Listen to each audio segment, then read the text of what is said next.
Donald Trump's Commerce Secretary has denied any wrongdoing after leaked documents revealed his business links to Russians currently under U.S. sanctions.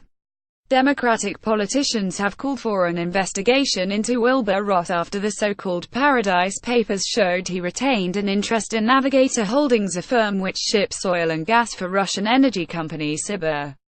Mr. Ross says claims he failed to disclose the holding to Congress were totally incorrect, adding that he never met two Sibur owners who are the subject of U.S. sanctions. Kirill Shamalov, the son-in-law of Russian President Vladimir Putin, also has a stake in the energy company. Image U.S. President Donald Trump speaks alongside Commerce Secretary Wilbur Ross. Mr. Ross said this would have been something not good had it not been disclosed, but it has been quite fulsomely disclosed. Navigator was not a security I was requested by the Office of Government Ethics (OGE) to divest of. We have complied with all aspects of the OGE ruling. Navigator charters out vessels and one of its charter customers happens to be Sibur.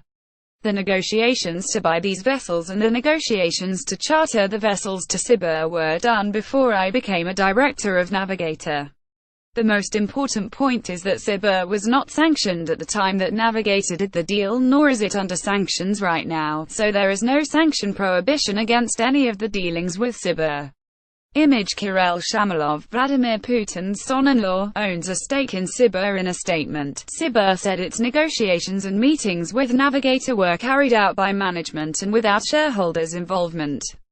It added Sibur expresses its surprise at the politically charged interpretation in certain media publications of regular commercial activities, over many years, which from the outset were reflected in the company's published accounts.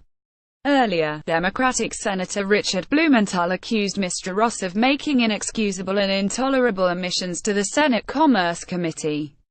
Image Bono's name appears in the so-called Paradise Papers. The Paradise Papers relate to the financial affairs of some of the world's top business people, companies and well-known figures. Contained within the 13.4 million records were documents relating to the Queen's private estate, Premier League tycoons, U2 frontman Bono and late In-Excess rocker Michael Hutchence. Bono used a company based in Malta to pay for a share in a Lithuanian shopping centre, the papers claim. A spokesperson for the Irish Ian told The Guardian that he was a passive, minority shareholder in a company that was legally registered in Malta until it was voluntarily wound up in 2015. Meanwhile, it is claimed that Hutchence's business manager, Colin Diamond Lowy, sought to set up a company in Mauritius to exploit recordings, images, films, and related material embodying the performance of Michael Hutchence. There is nothing to suggest that any of the investments are illegal.